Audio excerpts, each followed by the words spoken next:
1947 সালে যখন ভারত স্বাধীন হলো, তো ভারত স্বাধীন হওয়ার পর গান্ধীজি একটা কথা বলেছিলেন। গান্ধীজি সরকারের উদ্দেশ্যে একটা কথা বলেছিলেন। কি বলেছিলেন? 1947 সালে, এটা হরিজন পত্রিকাটা এখন আর নেই, সে আউট হয়ে গিয়েছে। সেই পত্রিকায় উল্লেখ করা হয়েছিল, এই হরিজন পত্রিকাতে 1947 সালে ভারত স্বাধীন হয়ে যাওয়ার পর এই গান্ধীজি সরকারের উদ্দেশ্যে বলছেন, সরকার আপনাদের উদ্দেশ্যে বলছি, এই যে গদিতে বসলেন, আপনাদের দ্বারা দিয়ে কোনো দিন বিশৃঙ্খলা হবে না।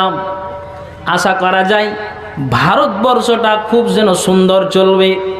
আপনারা আমানতদার হবেন, আপনারা যেন একবারে সুন্দর সাদামাটা জীবনযাপন অতিবাহিত করবেন। আপনারা দেশকে চালাবেন, তো আপনারা দেশ চালাতে গেলে আপনাদের চালাতে প্রজারা যেন খুশি থাকবে, এটা আমি বুঝতে পারি। তো তার উপমা হিসাবে গান্ধীজি বলেছিলেন, তার উপমা হিসাবে আমি শ্রীকৃষ্ণ রামচন্দ্র বসুর উদাহরণ দিতে পারবো না, শ্রীরামের উদাহরণ দিতে পারবো না। দিব আমি কার? শুনে রাখো, এরা যেন সারা বিশ্বের নাম্বার ওয়ান চরিত্র ব্যক্তি ছিল না, এরা ঐতিহাসিক চরিত্রের মানুষ ছিল না। কারা? শ্রীকৃষ্ণ চন্দ্র বসু। এরা যেন আপনার যেন ঐতিহাসিক চরিত্রের মানুষ ছিল না। তা তোমরা দেশকে চালাবে সুন্দরভাবে, দেশকে তোমরা স্বাধীন করেছো, স্বাধীন আমাদের দ্বারা দিয়ে হয়েছে। মুসলমানের জান চলে গিয়েছে, দিল্লিতে যান, আপনার গেটগুলোতে কতগুলি মুসলমান শহীদ হয়েছে লেখানো আছে। ওখানে যাওয়া সম্ভব না হলে হাতের মুঠোয় আছে, আপনি গুগল সার্চ করেন যে কতগুলি মানুষ মুসলমানকে এই জান দিতে হয়েছে। তেমনি যেন আপনাকে বুঝাতে চাই, এই গান্ধীজি বলেছিলেন যে আমি আপনাদেরকে আপনার এই যে ব্যক্তিদের উপমা দিয়ে আমি বলতে পারবো না। উপমা দিব কার? উদাহরণ দিব কার? না তো ইসলামের ইতিহাসে একজন নবীজির আবু বকর সিদ্দিক রাদিয়াল্লাহু তাআলা আনহু, এটা হলো নবীজির শ্বশুর, আর উমর ফারুক রাদিয়াল্লাহু তাআলা আনহু, এটা হলো নবীজির শ্বশুর। তাহলে আমি এই দুই ব্যক্তির উদাহরণ দিতে পারি। তারা বিশাল সাম্রাজ্যের আপনার জন মালিক হয়েও, নেতা হয়ে তারা এত সুন্দরভাবে জীবনযাপন করেছেন, সাদামাটা জীবনযাপন করেছেন। তো আশা করা যায় যে আপনারা ওই আবু বকর উমরের মতোই দেশটাকে চালাবে, কোনোদিন বিশৃঙ্খলা হবে না। এখন আপনাকে বুঝাতে চাই, একটা অমুসলিমের মগজ যদি এই গানটা হয়, তাহলে আমি মানুষ, আল্লাহ, আমি এই মুসলিমের ঘরে জন্ম নিয়েছি। তাহলে বন্ধু বলেন তো, কতদিন আপনাকে বুঝাতে হবে? কতদিন পর জ্ঞানটা আসবে? সারা বিশ্ব জুড়ে মুসলমানের দুর্দশা শুরু হয়েছে। যেমন বাংলাদেশের মাটিতে একজন বিখ্যাত আলেম 13 বছর জেল থাকার পরে দুনিয়া থেকে বিদায় হয়েছেন। চিনতে পেরেছেন? হ্যাঁ না বলুন, চিনতে পেরেছেন? তো উনি সাইদি সাহেব বলছেন যে আমি যখন স্পিনদাসটাতে গেলাম, স্পিনদাসে একটা মসজিদ আছে, ওই মসজিদে একসাথে 1 লক্ষ মানুষ জামাতের সহিত নামাজ আদায় করবে। বলেন সুবহানাল্লাহ। এত বড় মসজিদ স্পিন আছে যে 1 লক্ষ মানুষ একসাথেই জামাতের সহিত নামাজ আদায় করবে। আমি যেন মালিকের কাছ থেকে আমি অনুমতি নিলাম যে একবার ভিতরে যাই, একবার মসজিদের ভিতরটা আমি দেখে আসি। সুবহানাল্লাহ, তিনি কবরে চলে গিয়েছেন, আল্লাহ তুমি তাকে জান্নাতবাসী করো। উনি বলেছেন যে যখন মসজিদের ভিতরে আমি যখন গেটগুলিনকে খোলানো হলো, হায়রে মুসলমান, ওই গেটগুলিন খোলানোর পরে আমি দেখলাম যে একটা মসজিদের ভিতরে যদি 8 কাতার হয়, 6 কাতার হয়, 7 কাতার হয়, মিস্ত্রিরা মাঝে পিলার দেয়, বলেন দেয় কি দেয় না? তেমনি যেন 1 লক্ষ মানুষ ওই মসজিদটাতে একসাথে নামাজ পড়ে, মসজিদটা তাহলে কত বড় হয়? তো সাইদি সাহেব বলছেন যে যখন আমি ঘরটাতে প্রবেশ করলাম, তো প্রত্যেক ঘরে এই ঘরের আপনার পিলার আছে, পিলারের মাঝে মাঝে একটা করে মূর্তি খাড়া করা আছে। স্পেনের মাটিতে মসজিদটা দখল হয়ে আছে। 55 থেকে 60 বছরের কাছাকাছি যেমন মসজিদে আকসা দখল ছিল। জি, তো উনি তখন বলছেন যে আমি আল্লাহর কাছে দোয়া রাখলাম, আল্লাহ, উনি বলেছেন আল্লাহ মানুষের ভিতরে জ্ঞান দাও, মানুষকে বুঝবার শক্তি দাও, মানুষের ভিতরে আল্লাহ তুমি ঈমানি জাজবা দাও, মানুষের ভিতরে আল্লাহ তুমি বুঝবার শক্তি দাও, মানুষকে তুমি জ্ঞান দাও। কেন আল্লাহ? যে আমি আল্লাহ তোমার কাছে অ্যাপ্লিকেশন জানাই। যেমন কাবার ভিতরে 360টা মূর্তি ছিল, 360টা বুত ছিল, ওই 360টা বুতকে যেইভাবে হোক না কেন আল্লাহ তুমি রক্ষা করেছ, তুমি পবিত্র, তোমার জায়গাটাকে পবিত্র করে নিয়েছো, সাফ করে দিয়েছো, পরিষ্কার করে দিয়েছো। তেমনি আল্লাহ মানুষের ভিতরে ঈমানি জাজবা দাও, তোমার বান্দার ভিতরে ঈমানের ভোল্টেজ দাও।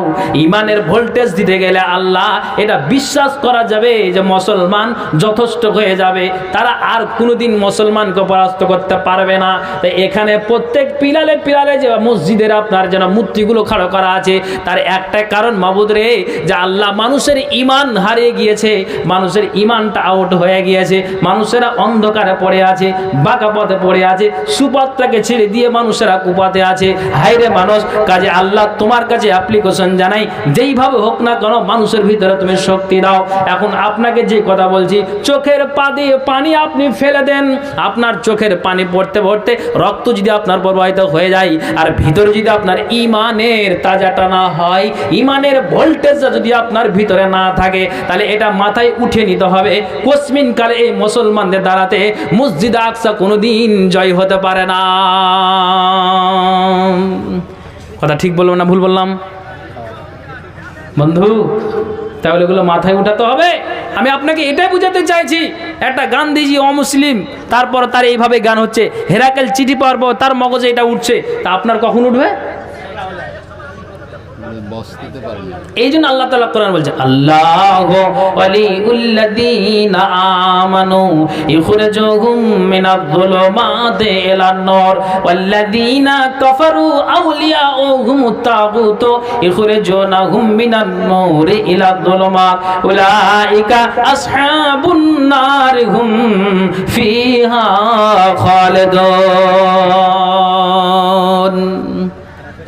ভাইজান, অতএব আমাদেরকে জ্ঞান করতে হবে, জ্ঞান করে চলতে হবে। আল্লাহ পাক রাসূল যখন অনেক চেয়ার খালি আছে, বন্ধু পিছনে দাঁড়িয়ে আছেন, কি যে ব্যাপার আপনাদের বুঝতে পারি না, মাঝে অনেক চেয়ার খালি আছে। জি হ্যাঁ, আসেন একটু, চলে আসেন একটু, আল্লাহ রাস্তায় আসুন ভাই, অনেক চেয়ারগুলো খালি আছে। এহ দুনিয়া ছেড়ে চলে যাব একদিন, মায়ারি বাঁধন ভেঙে যাবে একদিন। এ দুনিয়া ছেড়ে চলে যাব একদিন, মায়ারি বাঁধন ভেঙে যাবে একদিন। আসব না আমি আর এ ভুবনে কোনো দিন, আসব না আমি আর এ ভুবনে কোনো দিন। এ দুনিয়া ছেড়ে চলে যাব একদিন, মায়ারি বাঁধন ভেঙে যাবে একদিন। এই যে গাড়ি বাড়ি ক্ষমতা সবই চলে যাব আমি, পড়ে রবে সবই। এই যে গাড়ি বাড়ি ক্ষমতা সবই চলে যাব আমি, পড়ে রবে সবই। দুনিয়ার মায়া সব চলে যাবে একদিন, দুনিয়ার মায়া সব চলে যাবে একদিন। এ দুনিয়া ছেড়ে চলে যাব একদিন, মায়ারি বাঁধন ভেঙে যাবে একদিন। আসব না আমি আর এ ভুবনে কোনো দিন, এ দুনিয়া ছেড়ে চলে যাব একদিন। অবশেষে পর পারে দিতে হবে পারি, আধার কবরে রব একাকী আমি, অবশেষে পর পারে দিতে হবে পারি, আধার কবরে রব একাকী আমি, আসব না আমি আর এ ভুবনে কোনো দিন, এ দুনিয়া ছেড়ে চলে যাব একদিন, মায়ারি বাঁধন ভেঙে যাবে একদিন। মা বোন, আপনারা বিরক্ত হয়েন না, আপনাদের পর্দার ব্যবস্থাটা হচ্ছে, একটু ধৈর্য ধরুন, কেন আপনাদের ধৈর্য কম তো তখন ঝগড়া লাগিয়ে দেবেন, একটু ধৈর্য ধরুন, আপনাদের ব্যবস্থাটা হচ্ছে। তো বন্ধু আমার, আমি আপনাকে এই বিষয় ট্রফিকটা আজকের বলছি যে আপনার জ্ঞান আমার জ্ঞান কখন ফিরে আসবে, কখন ফিরে আসবে, চতুর্দিকে মুসলিমের দুর্দশা, জ্ঞানটা আমার আপনার কখন আসবে। জি হ্যাঁ, কেন কেন আপনাকে বলছি যে হুনাইনের পূর্ব রাতে আল্লাহ পাকের রাসূল আবু হাদরাত আসলামীকে পাঠালেন যে যাও তুমি দুশমনের খবরটা নিয়ে এসো। এই বন্ধু, আমার দিকে খেয়াল আছে তো? বন্ধুরা আছে? আচ্ছা, শয়তান ঢুকে গিয়েছে, তাড়ান। আচ্ছা, তো ওই আবু হাদরাত আসলামীকে পাঠালেন আল্লাহ পাক রাসূল খবর নিয়ে আসার জন্য। তো পুরো গোপন খবরটা আবু হাদরাত আসলামী আল্লাহ পাক রাসূলকে কানে কানে এসে বলে দিলেন। তখন নবীজি যখন এই খবরটা পেয়ে নিলেন, তখন পেয়ে নেওয়ার পরে এখানে নবীজি বলছেন, তিলকা গানিমাতুল মুসলিমিনা গাদান ইনশাআল্লাহ। আপনাকে আমি বলাবো, আপনারা বলবেন, আপনার গুনাহ হবে না, আপনার নেকি হবে। নবীজি বলছেন তিলকা গানিমাতুল মুসলিমিনা গাদান ইনশাআল্লাহ। নবী বলছেন আমি এই গোপন খবরটা পেয়ে নিলাম যে আগামীকাল এ মালগুলো সবই মুসলমানদের হবে। একবার আপনারা বলেন ইনশাআল্লাহ, বলেন ইনশাআল্লাহ, আওয়াজ দিয়ে সবাই বলুন ইনশাআল্লাহ। নবীজি বলছেন যে এই গোপন এই খবরটা আমি নিয়ে আসলাম যে এই গনিমাতের মালগুলো সব আগামীকাল মুসলমানদের হয়ে যাবে। তো তার পাহারার জন্য আল্লাহ পাকের রাসূল আবু মারসাদ আল গানামিকে দায়িত্ব দিলেন। আবু মারসাদ গানাবি, তুমি যাও ঈশা নামাজ পড়ে নিবে, আর ঈশা নামাজ পড়ে নেওয়ার পরে যতক্ষণ পর্যন্ত ফজরের আজান তুমি শুনতে না পাও, আসসালাতু খায়রু মিনান নাও, উঠে যাও, ঘুমের চাইতে নামাজ উত্তম। তো তুমি তো জাগরণ করে থাকবে, তুমি ঈশা থেকে নিয়ে ফজরের আজান পর্যন্ত তুমি সেই চাটিয়াল ময়দানেই তুমি জাগরণ করে থাকবে। যাও, তোমাকে দায়িত্ব দিয়ে দিলাম। তখন আবু মারসাদ আল গানাবি নবীর কথাটাকে মনে করে তিনি যেন আপনার জন্য ঠিক চাটিয়াল ময়দানে, জিহাদের ময়দানে ছুটলেন। সেই জায়গাতে সারা রাত তিনি জাগরণ হয়ে আছেন। বন্ধুরে আমার, আপনাকে আমি বুঝাতে চাইছি, কোনটা তো একটু মগজে উঠাবেন। আবু মারসাদ আসলামী ঠিক যখন ফজরের আজান হলো আর যখন নামাজ হলো, ওই জায়গাটাতে মুসাল্লাকে একটা চাদরকে বিছিয়ে দিয়ে আবু মারসাদ আল গানামি ওই জায়গাটাতে নামাজকে সেরে নেওয়ার পর এবার আসলেন আল্লাহ রাসূলের দরবারে, সকালে নবীর দরবারে হাজির হয়েছেন। এবার নবীজি বলছেন আবু মারসাদ আল গানামি, তুমি আমাকে একটুখানি উত্তর দাও, তুমি কি রাত্রে ঘুমিয়েছিলে নাকি, একবার আমাকে বলে দাও। তখন আবু মারসাদ আল গানামি বলছেন, ইয়া রাসূলুল্লাহ, হে ইয়া হাবিবাল্লাহ, যখন আমার চোখে ঘুম ঘুম ভাব আসে, তখন আমি বাইরে গিয়ে এক লোটা পানি নিলাম, আর এক লোটা পানি নিয়ে সুন্দর করে আমি উজু বানালাম, চোখকে ধৌত করলাম, আমি নফল নামাজ পড়ার জন্য আমি সুন্দর করে উজু বানিয়ে নিলাম। আবার ওই জায়গাটাতে 2 রাকাত 4 রাকাত আমার যেটা মনে লাগে আমি সেই নিয়ত করে আমি ওই রাত্রে নামাজের মাধ্যমে, জিকির আজকারের মাধ্যমে, তসবিহ তাহলিল মাধ্যমে আমি রাতটাকে কাটিয়েছি। ওয়াল্লাহে আল্লাহ পাকের রাসূল চোখের পাতা আমার বন্ধ হয় নাই। তখন নবীজি উত্তর দিয়েছেন, আবু মারসাদ আল গানামি, তুমি যেই আমলটা করেছো এই আমলটাই তোমার জান্নাতে যাওয়ার যথেষ্ট, আর তোমার আমল না করলেও চলবে। একবার জোরে বলুন সুবহানাল্লাহ। তাহলে আমি এই পুঠিয়া থানার মানুষদেরকে বলতে চাই যে আল্লাহ পাকের রাসূল একবার বললেন তো তার মগজে উঠে গেল, দিনকে কি করে বাঁচাতে হবে, তার ইসলামকে কি করে বাঁচাতে হবে, কোরআনকে কি করে বাঁচাতে হবে। যদি একবার বলাতে যদি মগজে উঠে যায় আর সারা রাত ইসলামের সাথে যদি জাগরণ হয়ে থাকতে পারে, তাহলে এর মুসলমান কতদিন আপনাকে বুঝাতে হবে, কতদিন আপনাকে বলতে হবে, কতদিন পর মুসলমানের মগজে ঢুকবে, এটা আমার বুঝে আসে না। ভাইজান এগুলো ইতিহাস, আমি ফালতু কথা বলে সময় নষ্ট করি না, যতক্ষণ বলাবেন আমার এইভাবে বয়ান চলবে। কেন? একটা লোক মসজিদে ইমাম সাহেবের কাছে চলে গেছে 500টা টাকা নিয়ে যাওয়ার পরে তখন বলছে, মৌলভী সাহেব দোয়া করে দাও তো। বলছে, কিসের দোয়াজি? বলছে, আপনারাই তো বলছেন যে গোপনেও রাখা ভালো আর প্রকাশ্যেও ভালো, তো আমি আমার যে নিয়তটা আছে আমি এটা গোপন রেখেছি, তো আপনি দোয়া করতেন। তখন 500টা টাকা নিয়ে দোয়া করছে কে? ইমাম সাহেব। আল্লাহ, ব্যক্তিটার কি অসুবিধা হয়েছে আমি জানি না, তো তোমার কাছে আমি দোয়া করি যে আল্লাহ তার উদ্দেশ্যকে পূরণ করো, আল্লাহ তার বাড়িতে রুজি রুটির তুমি আল্লাহ বরকত দিও, রব্বে হাবলি মিনাস সালিহিন। আর তুমি কি করো, তাকে সন্তান সন্ততি, নেক সন্তান সন্ততি দান করিও। যখন এই কথাটা বলেছে যে আল্লাহ তার ছেলে দিও, তার মেয়ে দিও, তা আল্লাহ তুমি নেককার দিও, আল্লাহ তুমি ভালো মেয়ে দিও, ভালো তুমি ছেলে দিও, তখন মৌলভী সাহেব টাকাটা হাতে নিয়ে আছে, আর সেই টাকাটাকে মিজাজ তার খারাপ হয়ে গিয়ে 500 টাকা ছিনিয়ে নিয়েছে। যে মৌলভী সাহেব বলছে, কেন তুমি টাকাটা ছিনালে? বলছে, আমার তুমি বিষ মেরে দিলে, আমি তো ছাইলা বন করে লেগে শুনু। আপনাকে এখন কি বুঝাই লোকটা কোনখানে লুকিয়ে আছে? ওয়াল্লাযীনা কাফারু, যারা অস্বীকার করে, আউলিয়া ও মুত্তাগুত, আল্লাহর কোরআন বলছেন শয়তান তাদের অভিভাবক, আর যে শয়তান যার অভিভাবক হবে আল্লাহ বলছেন উলাইকা আসহাবুন নার, এরে মানুষেরা, এরে পুঠিয়া থানার মানুষেরা, খেতে দেবে কে? না তো আল্লাহ তাআলা, পড়তে দেবে কে? না তো আল্লাহ তাআলা। তো তোমার মতো নাদান 500 টাকা দিয়ে তুমি ছাইলাটা বন করতে যাও, মগজটা তোমার কোনখানে আছে, জ্ঞানটা তোমার কোনখানে আছে, এখনো কি তোমার বুঝে আসে না?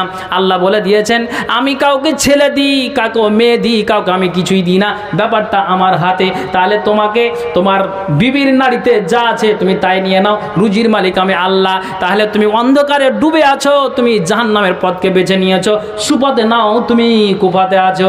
কাজেই আল্লাহ তাআলা বলছেন যে এই সমস্ত লোকগুলো যদি তাদের এইরকম বাজে মন্তব্য থাকে, এই রকমের তাদের ধ্যান ধারণা থাকে, মগজে উঠে তার আসেনি, মগজে তার উঠে আসেনি, জ্ঞানটা তারা হারিয়ে ফেলেছে। কাজেই বন্ধুরা আমার, আমি আপনাকে এটাই বুঝাতে চাইছি যে হায়রে আল্লাহ, এই মুসলমান জাতির কখন জ্ঞানটা ফিরে আসবে, আমি এটাই আপনাদেরকে বুঝাতে চাই। জি, সবাই আমার সংক্ষিপ্ত আছে, আমার নানা খালি ঘড়ির দিকে তাকাইছি। জি, যেহেতু ঘন্টা বেজে বাজতে শুরু হয়ে গিয়েছে, আর আরও কয়েকজন বক্তা আছেন। আর কে আছেন?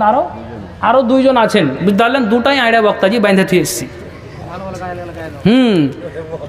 তো ইনশাল্লাহ আমার পরে ইনশাল্লাহ ওনারা আসবেন। হ্যাঁ, আলহামদুলিল্লাহ খুব ভালো মানুষ, আশা করি ওনাদেরও বয়ান শুনে এটা আশা রাখা যায় যে জ্ঞান পাওয়া যাবে, এটা বিশ্বাস রাখি। তো কথা হলো এটা ভাই, যে আমার আপনার মগজটা কখন উঠবে, মগজে কখন উঠবে, জ্ঞানটা কখন উঠবে? আল্লাহর কোরআন জবাব দিচ্ছেন, শোনো, তুমি বাঁকা পথে আছো, কার কাছে তুমি নিবে জ্ঞানটা, কার কাছে সংগ্রহ করবে? আমি ভালো পথটা নিব, তো কে আমাকে দিবে?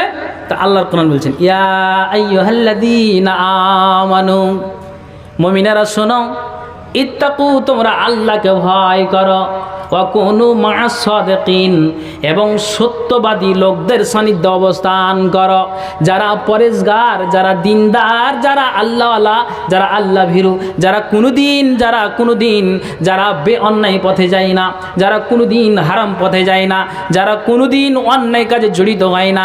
লোকটা কেমন? না তো উদাহরণ দেওয়া যায় আবু বকর ওমরের মতো সাদামাটা।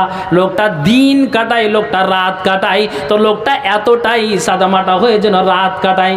আল্লাহর কোরআন বলছেন, ওই সত্যবাদী লোকটার কাছে যাও, সত্যি তুমি তার কাছ থেকে জ্ঞান পাবে, তোমার মগজটা ঢোলা হয়ে যাবে, তুমি অবশ্যই জ্ঞান পাবে, তোমার মগজে উঠে যাবে। নইলে আপনাকে যেটা বুঝাতে চাইছি, আল্লাহ পাকের রাসূলের কাছে কোন সাহাবী আসতেন, কোন বেদুইন আসতেন, কথাটাকে এমনভাবে বুঝাতেন, সঙ্গে সঙ্গে জ্ঞানটা পেয়ে যেতেন। আল্লাহর কোরআন বলছেন, ছেড়ে দিয়েছি ওয়ারাসাতুল আম্বিয়া, একটা পরেজগার মানুষের কাছে যাবে, আলেম দিনদারের কাছে যাবে, অবশ্যই তুমি বাঁকা পথে থাকলে তোমাকে তো ওখান থেকে ফিরিয়ে নিয়ে আসবে। কাজে আল্লাহ বলছেন, সত্যবাদী লোকদের সাথে সান্নিধ্যে অবস্থান করো, নিশ্চয়ই তোমার জ্ঞানটা উঠে আসবে। জি, কেন? আল্লাহ পাকের রাসূল এক যুদ্ধ থেকে ফিরার পথে এক চাটিয়াল ময়দানে একজন ব্যক্তি ঘোরাফেরা করছে। তখন আল্লাহ পাকের রাসূল ডাকছে, শোনো, আল্লাহ পাক রাসূল যখন ডাকলেন, ডাকার পর তখন বলছেন হাল্লাকা ফি খায়র, তুমি কি খায়ের পেতে চাও? তার মানে ভালাই কি পেতে চাও? তুমি কি ভালো পেতে চাও? তখন বলছে কি ভালো? এবার সঙ্গে সঙ্গে আল্লাহ পাক রাসূল বলছেন ভালো হলে এটাই যে যদি তুমি এক বাক্যে মুখ দিয়ে উচ্চারণ করতে পারো লা ইলাহা ইল্লাল্লাহ, আল্লাহ ব্যতীত কোনো মাবুদ নাই, তিনি এক অদ্বিতীয়, ইল্লাল্লাহ তিনি একজন আছেন, থাকবেন। তাহলে এটা সাক্ষ্য যদি দাও, এটা যদি গাওয়াহ দাও, এটা যদি তুমি প্রমাণ করে দাও যে হ্যাঁ একজন আমার আল্লাহ আছেন, তাহলে এটা যদি তুমি এক বাক্যে দিল থেকে যদি বলে দিতে পারো, তাহলে এটা শুনে রাখো, তুমি শুনে রাখো, তোমার জন্য এটাই ভালো হয়ে যাবে। বলছে কে আপনি? বলছেন না তো আমি সারা বিশ্বের একজন নবী মুহাম্মদুর রাসূলুল্লাহ, পড়ুন সাল্লাল্লাহু আলাইহি ওয়াসাল্লাম। তখন লোকটা জবাব দিচ্ছেন যে আপনি নবী, বলেন তো একটা রাস্তা দিয়ে একটা জুব্বা আপনার গায়ে দিয়ে মাথায় লম্বা টুপি দিয়ে চলে যাচ্ছে, তাহলে কি লোকটাকে কি আমি বড় আলেম বলবো? বলছে না, একটা লোক আপনার যেন ঠিকই যেন বেশ দাড়ি ছেড়ে আছে, মাথায় টুপি লাগিয়ে আছে, পাঞ্জাবে লাগিয়ে আছে, তাহলে কি একটা বয়স্ক 50 বছর লোকটাকে কি আমি বলবো যে লোকটা হজ করেছে? যে বলছে না, তাহলে আমি কি বলবো? পাঞ্জাবি গায়ে থাকলেও দাড়ি থাকলে যে আলেম সেটা নয়। আর একটা মানুষ যদি আপনার জুব্বা পরিধান করে থাকে, তাহলে দূর থেকে আপনি বলবেন যেটা হাজি, সেটাও নয়। তাহলে আপনি বলছেন যে আমি নবী, তো তার প্রমাণ আপনাকে দেখিয়ে দিতে হবে। আপনি বলছেন ভালো চাও তো লা ইলাহা ইল্লাল্লাহ পাঠ করো, তা আপনি যখন এই কথাটা বলছেন তা আপনার প্রমাণটা কি যে আপনি নবী? আল্লাহ পাক রাসূল বলছেন কথা তো এটা বটে। তখন নবীজি বলছেন যে আমি যদি নবী মোহাম্মদ এটা প্রমাণ দিতে পারি, এটা যদি আমি তোমাকে প্রমাণ দিয়ে দিতে পারি, তাহলে বলো তো কি তুমি কি মানবে কি মানবে না? এটা তুমি আগে শর্ত বেঁধে নাও। বলছে হ্যাঁ আল্লাহ পাক রাসূল, যদি আপনি প্রমাণ দিয়ে দিতে পারেন যে আমি আখেরি নবী, তাহলে এক বাক্যে আমি লা ইলাহা ইল্লাল্লাহটা আমি মেনে নিব, আমি লা ইলাহা ইল্লাল্লাহটা আমি পাঠ করে নিব, এতে কোনো আমার সন্দেহ নাই। তখন নবীজি বলছেন উনজুর, একবার তুমি 200 মিটার দূরের দিকে লক্ষ্য করো। মানে নবীজি যেই জায়গাতে আছেন সেখান থেকে আল্লাহ পাক রাসূল বলছেন 100 মিটার হোক 200 মিটার হোক, নবীজি বলছেন ওই জায়গার দিকে লক্ষ্য করো, ওই 200 মিটারের দিকে লক্ষ্য করো, ওই জায়গাতে একটা গাছ আছে, ওই গাছটাকে আল্লাহ পাক রাসূল ফাআসারা রাসূলুল্লাহ সাল্লাল্লাহু আলাইহি সাল্লাম বিয়াদিহি, আল্লাহ পাক রাসূল যেন ওই গাছটাকে নবীজি আমার আঙ্গুলের ইশারা করলেন যে এর গাছ, আমি তোমাকে বলছি আল্লাহর দোহাই দিয়ে, আমি আল্লাহর নাম নিয়ে বলছি গাছ, শুনে রাখো এই লোকটাকে যদি আমি প্রমাণ না দেখাতে পারি তো সারা বিশ্বে আমার কলঙ্ক হয়ে যাবে যে একটা মিথ্যক নবী। মক্কার লোকেরা এমনি তো আমাকে বলে যে একটা মিথ্যা নবী, একটা বাজে লোক, মানুষকে যাহা তা বলে বেড়াই, তাহলে এই লোকটা আমাকে বিশাল পরীক্ষায় ফেলে দিয়েছে। তো এর গাছ শুনে রাখো, আমি তোমাকে আল্লাহর কসম দিয়ে বলছি এর গাছ, আমি তোমাকে যেই কাজটা করতে বলবো তুমি অবশ্যই তুমি ফিরাজ, আপনাকে হাদিস শোনাচ্ছি। তখন বলছে আপনি প্রমাণটা দেখিয়ে দেন, তাহলে লা ইলাহার ছায়াতলে আমি প্রবেশ করে যাব, আমার কোনো আর সন্দেহ থাকবে না। তখন নবীজি ওই আঙ্গুলের ইশারা দিয়ে ফাআসারা রাসূলুল্লাহ সাল্লাল্লাহু আলাইহি সাল্লাম বিয়াদিহি, নবী আমার ওই গাছটাকে আঙ্গুলের ইশারা করলেন। হাদিসের ভাষা কি বোঝায়? তা খুদ্দুল আরজা খাদ্দান, একটা মানুষ যদি নরম মাটিকে খনন করে, তাহলে একটা জোরের সাথে যদি কোদালির আপনার যদি মারে, তাহলে ওখানে একটা গর্ত হয়ে যায়। একটা মানুষ যদি শাবল মারে, তাহলে ওই জায়গাটাও গর্ত হয়ে যায়। একটা মাটি খুঁড়তে খুঁড়তে খুঁড়তে খুঁড়তে খুঁড়তে খুঁড়তে খনন করতে করতে গভীর করা যায়। তেমনি আল্লাহ পাকের রাসূল বলছেন এই গাছ তুমি এই দিকে এসো, এই গাছ তুমি এই দিকে এসো, আছো তুমি 200 মিটার দূরে চলে এসো তুমি আমার পাশে। তা খুদ্দুল আরজা খাদ্দান, আল্লাহ পাক রাসূল যখন ইশারা করলেন তখন ওই গাছটা জমিনকে ফেড়ে, জমিনকে চিড়ে, জমিন দুই দিকে হয়ে গিয়ে ওই গাছ যেন শূন্যভারে আল্লাহ রাসূলের কাছে হাজির হয়ে গিয়েছেন। একবার জোরে বলুন সুবহানাল্লাহ। তখন ইহুদি চোখ বড় বড় করে দেখছে, বলে আল্লাহ আরে কি আমি দেখলাম, গাছ দাঁড়িয়ে আছে আর তার নয়ন দিয়ে চোখ বড় বড় করে দিয়েছে। আশ্চর্য হয়ে গিয়েছে। মানুষের যখন সামনে কোনো বিপদ আসে অটোমেটিকলি দেখবেন অ্যাকশনে যায়, মাথা তার কি হবে, চোখ বড় করে দেবে, অজ্ঞান হতে যাচ্ছে, এই হলো ওই হলো, এরকম হবে না? তো ও দেখে সালে ডানে বামে তাকাচ্ছে যে আল্লাহ আমি তো বলেছি, শর্ত লাগিয়ে দিয়েছি, গাছ তো পার্শ্বে চলেছে, এবার যদি আমি অস্বীকার করি তো আমার ঢোলাই হবে। জি, তখন আল্লাহ পাক রাসূল বলছেন, যে শোনো, এবার তুমি বলো, তুমি মানবে কি মানবে না? হ্যাঁ আল্লাহ রসুল, আমি যে ওয়াদা করেছি তা তো মানতে হবে। তাই এই গাছটা কি ওই জায়গাতে ফিরে যাবে না? নবীজি বলছেন, অবশ্যই যাবে, আগে তুমি শর্তটা পুরা করে নাও, অবশ্যই যেই জায়গার গাছ সেখানেই চলে যাবে। তখন নবীজিকে বলছেন, ইয়া রাসূলুল্লাহ, হ্যাঁ আপনি বলেন তো আমাকে কি বলতে হবে, আমার মন আর থামে না রে, মন আমার থামে না রে। একটা সাপের সামনে যখন সাপড়িয়া বিন বাজায় তখন সাপ আর বসে থাকতে পারে না। মসজিদে আজান দেয় তো একটা মুত্তাকি লোক কোনো দিন আপনার লেহাপের তলে থাকতে পারে না। ও পুষ মাস হোক, আপনার অগ্রহায়ণ মাস হোক না কেন, যতই আপনার কনকনে শীতের সময় হোক না কেন, মসজিদে আজান হতে গেলে একটা মুমিন লোক কোনো দিন বিছানায় থাকতে পারে না। আপনার সাপের সামনে বিনবাসি বাজাতে গেলে কোনো দিন আপনার ওই সাপ বসে থাকতে পারে না। তেমনি বলছেন আল্লাহ পাক রাসূল কি বলতে হবে আপনি বলেন, বলো তো লা ইলাহা ইল্লাল্লাহ। একবার আমার সাথে পড়বেন কি আপনারা, বলেন তো লা ইলাহা ইল্লাল্লাহ। এরে ব্যক্তি তুমি বলো, আল্লাহ ছাড়া কোনো মাবুদ নাই, তিনি একমাত্র, ইল্লাল্লাহ তিনি একজন, এটা তুমি সাক্ষ্য দিয়ে দাও। সারসাই ও মুসলমান হয়ে গেলেন, ইসলামের ছায়াতে আশ্রয় নিলেন। আল্লাহ পাক রাসূল বলছেন, গাছ তুমি যেই জায়গাতে ছিলে সেখানে তুমি চলে যাও। তখন নবীজি আবার ইশারা করে গাছটাকে আবার পাঠিয়ে দিলেন। এখন আপনাকে বুঝায়, এই দৃশ্য ব্যক্তিটা একবার দেখলো, প্রমাণ দিয়ে দিল। তখন লোকটা ছিল অন্ধকারে, আসলো আলোর পথে, লোকটা ছিল কুপথে, লোকটা আসলো সুপথে, লোকটার আপনার অভিভাবক ছিল শয়তান, এখন অভিভাবক হলো আল্লাহ। তাহলে বলেন তো, আপনাকে এই পুঠিয়া থানার মানুষেরা আপনাকে বুঝাই যে একটা লোককে যদি একবার এই দৃশ্য দেখিয়ে শুনিয়ে, আপনার এই দৃশ্য অলৌকিক ঘটনা দেখিয়ে যদি ইসলামের ছায়াতলে আশ্রয় নিয়ে নাই, জ্ঞানটা করে নাই, অন্ধকার থেকে আলোর পথে যদি চলে আসে, তাহলে এরা মুসলমান। আপনাকে কতদিন বুঝাতে হবে, কতদিন আপনাকে বলতে হবে, আমি আপনাদের এটাই বুঝাতে চাই। জি ভাইজান, গাড়ির হাদিস আছে, শুনতে পারলেই হলো, কিন্তু শোনাটা তো বড় কথা নয়, সেটা আমাদেরকে আমলে পরিণত করতে হবে, অত সোজা নয়। আজ আমরা কাঁদছি মসজিদ আকসাকে নিয়ে, কিন্তু কেঁদেও লাভ হবে না, যেহেতু পিছনে ইমান নেই, ইমান হারা হয়ে গেছে, আর চোখ দিয়ে অস্ত্র ঝরাচ্ছি, কোনো উপকার আসবে না।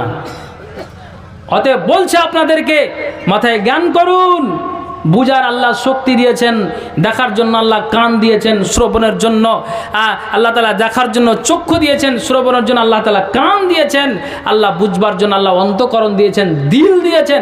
এরে মানুষ, তাহলে আপনি কখন বুঝবেনটা আপনি কখন, জ্ঞানটা আপনার কখন ফিরে আসবে, আমি এটাই আপনাকে বুঝাতে চাইছি। আছেন আমরা আপনার অন্ধকারে ডুবে, আপনি আলোর পথে কখন এসে আল্লাহ আমাদের অভিভাবক হবে, তাহলে আমি কুপাতে যাব না, কুপাতে আমি যাব না, কখন আপনার আমার জ্ঞানটা ফিরবে? বন্ধু আমার, অনেক কথা আছে, শুধু শুনলেই হয় না। শুরুতেই আমাকে দিয়ে দিয়েছে যে একটু ভাই কালেকশনের দিকে যেতে হবে, যেহেতু উন্নতি কল্পে জালসা, আমি বুঝতে পারছি সেটা, আগে আর বাড়তে পারি না। তবে আপনাদেরকে একটা কথা বলবো, জ্ঞান কর, কিসের জালসাটা? মাদ্রাসার জালসা। আচ্ছা, তো এইটা মাদ্রাসার উন্নতি কল্পে জালসা। আমি আপনাদেরকে এখানে যারা আছেন, আমি আপনাদেরকে অনুরোধ করব, এখন আপনার কার জ্ঞানে ঢুকেছে কার ঢুকেনি আমি জানি না, আল্লাহ সেটা ভালো